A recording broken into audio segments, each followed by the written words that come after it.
Assalamualaikum warahmatullahi wabarakatuh, and hi everyone. Today my group will present a topic in which Immanuel Kant's categorical imperative and duties to others. Before we start, I would like to introduce my group members, in which consist Amirah, Raihan, and me myself, Nurul, Alia. Before we start, do you know Immanuel Kant is a German philosopher, and he is very clever in metaphysics and philosophy fields. So, he created a system in which categorical imperative. From the categorical imperative, we will find two elements in which maxim and universal law. For the universal law, there is a rule or a law that can be applied everyone, including ourselves. And from the universal law, we will create our own maxim. For example, if you want to see an examination, of course, you must study and get prepared with the revision in getting a good result. So, from the situation that I had mentioned before, the maxim or the universal law is get prepared in the study, in which everyone, including ourselves, who want to get a good result in examination must be prepared. So the result or the impact from the study and revision is we will get a good result in the examination.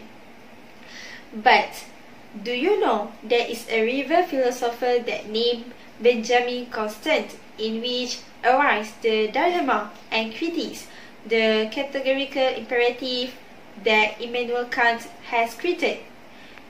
Benjamin said, just imagine if you found a murderer who want to kill your friend, and your mother asking you where is your friend was hiding. So basically, in logic, we will not tell the truth, but this point is very different with the Immanuel Kant. Immanuel Kant stated that in any situation, including the situation that I had mentioned before, we need to tell the truth.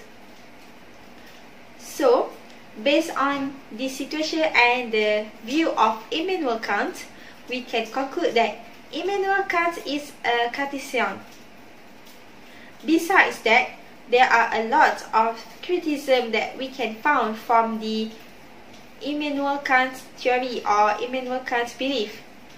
They are from William, according to his book, or the title is Introduction to Ethics.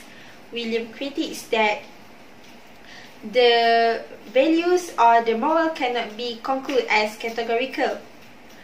And from this discussion, we can find that not any situation that when we use the negative or bad behavior could harm us as a human being.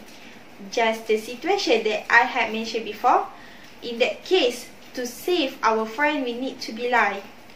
So I will pass this presentation to my friend Amirah, Raihan. Thank you, Sister Alia, for presenting the first part.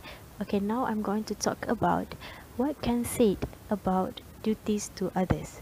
Kant really emphasized when talking about the duties to others is duties to others with respect, which Kant thinks that humanity in the person of every rational being has dignity, that is worth that must always be respected and cannot rationally be sacrificed in exchange for any other value.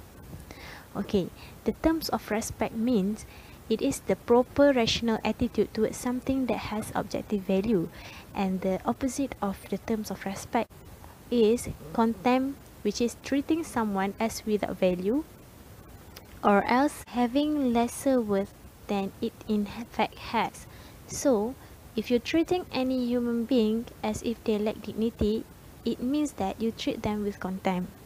Okay, the first thing that Kant mentioned in duties to others, which elaborated in respect, is Kant thinks that the duty of respect for others entails that I cannot deny all respect to even a vicious man as a human being. I cannot withdraw at least the respect that belongs to him in his quality of as human being, even though by his deeds he make himself unworthy of it. Means that can really emphasize how every human being has its own dignity, which we need to respect as a humanity.